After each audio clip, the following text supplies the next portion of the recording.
Hello everyone and welcome to another tutorial from Yorkshire Synod. This time we're going to be looking at uploading a video onto YouTube.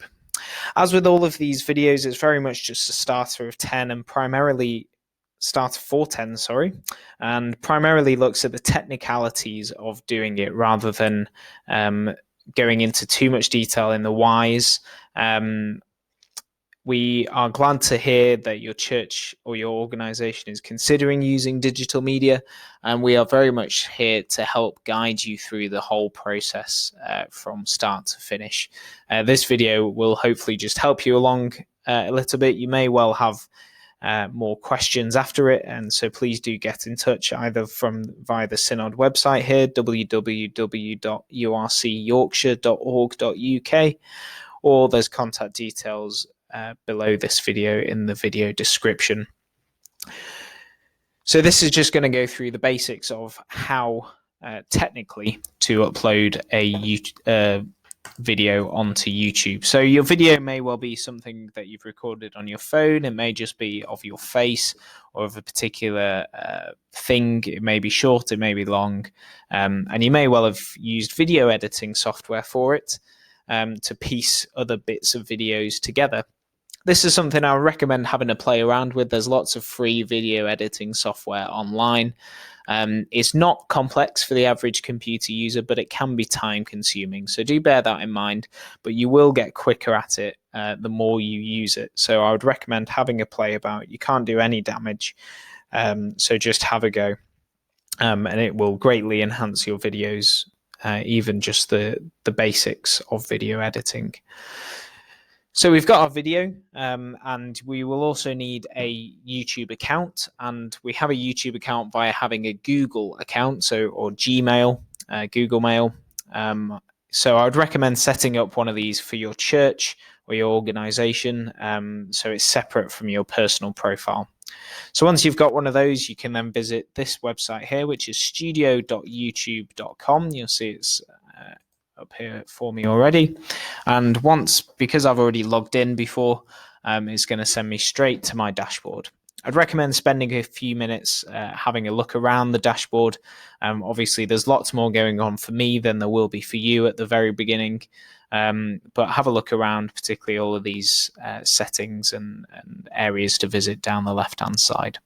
For this video we just need to go into the create button in the top right hand corner here, and then click upload videos. We then want to select our file, select our video, and I'm just gonna upload this LISIG, this Leading Your Church into Growth video, just for this tutorial. So double click on that, and then the video will begin uploading. So whilst it's uploading, I want to fill in all my details. So we want a title.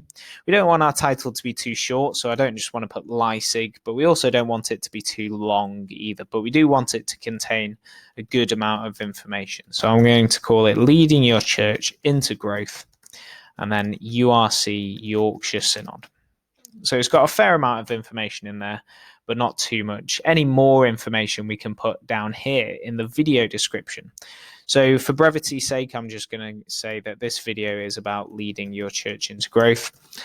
I don't recommend this being the video description, but you might want to expand a little bit more. As you can see, you've got 5,000 characters here, so you can put quite a bit in, but don't overwhelm people. One thing I would always put at the bottom of every single one of your videos is ways to get in touch. So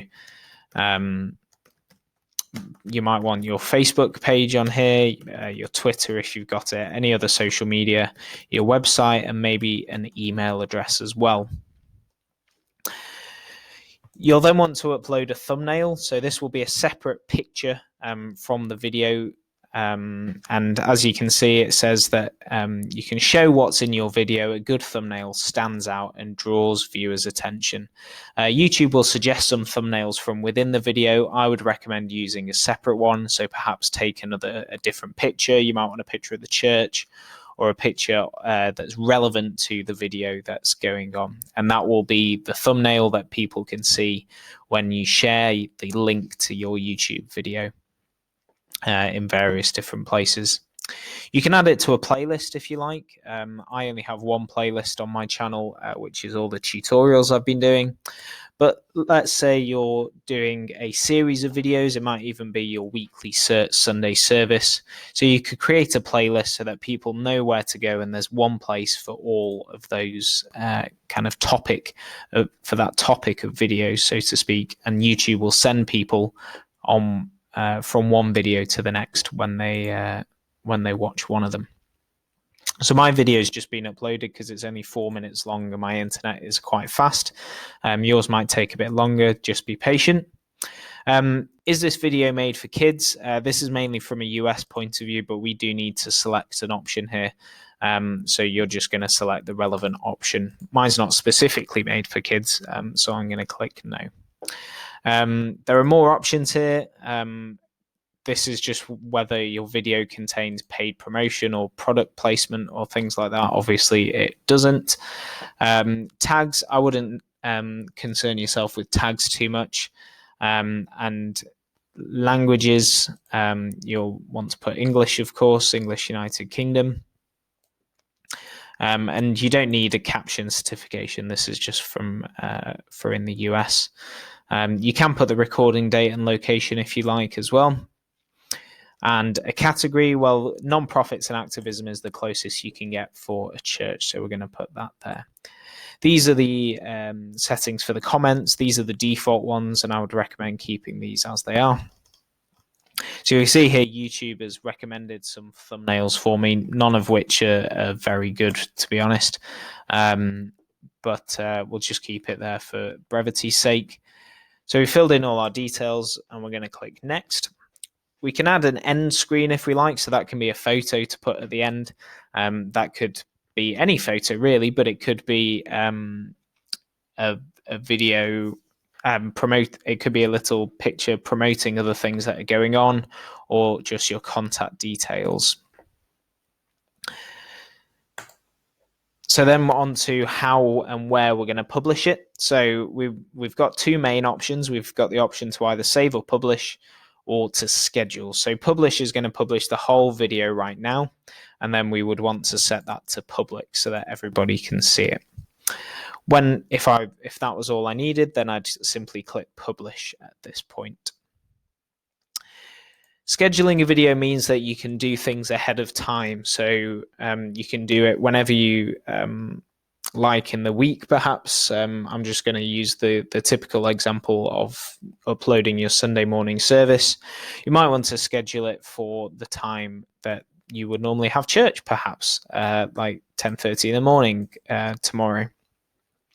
And when scheduling, I would always recommend setting it as a premiere, because what that does is basically plays the video live. So rather than uploading the whole video, it drip feeds it second by second, so people can watch it as if it's being posted live.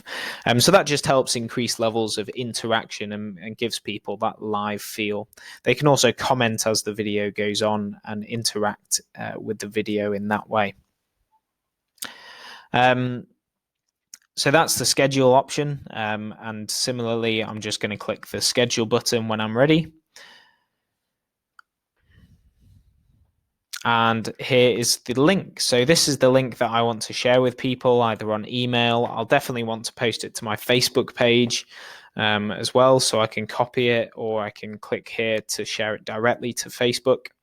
But that's it. My video has been scheduled. And that's the end of this tutorial.